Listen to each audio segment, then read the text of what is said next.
រំបងលួចយំអ្នកឯងជារៀងរាល់ថ្ងៃឃើញបងពិបាកក្នុងចិត្តរូបស្រី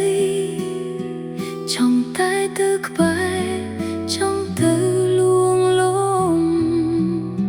បារម្ភខំសួរខំថែខំខ្វល់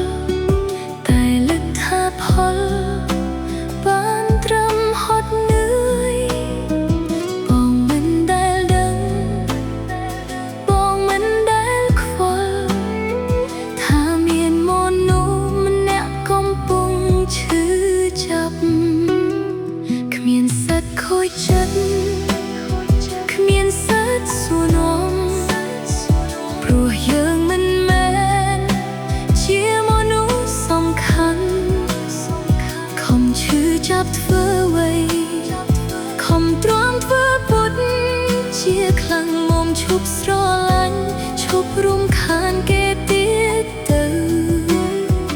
រាល់សារដែលផ្ញើរាល់ពាក្យបារម្ភបងមើលរំលងរូបអូនជានិច្ចមានតែខ្លួនឯងដែលហូរទឹកភ្នែករងចាំពាក្យឆ្លើយតបទាំងគ្មានន័យ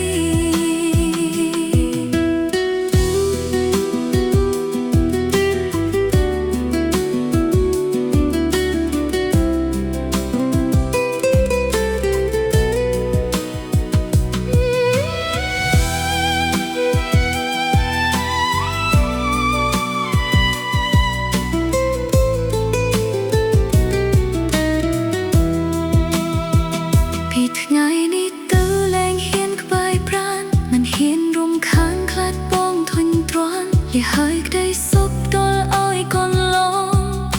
លះហើយមនុស្សដែលមិនធ្លាប់ស្រឡាញ់ខ្ញុំបារម្ភខំសួរខំថែខំខ្វល់តែលទ្ធផលបានត្រឹមហត់នឿយបងមិនដែលដឹងបងមិនដែលខ្វល់ថាមានមនុស្សម្នាក់កំពុងឈឺចាប់គ្មានសិទ្ធិខូចចិត្តគ្មានសិទ្ធិសួរនាំព្រោះយើងមិនមែនជាមនុស្សសំខាន់ខំឈឺចាប់ធ្វើអ្វីខំទ្រាំធ្វើពុតជាខ្លាំងនោមឈប់ស្រឡាញ់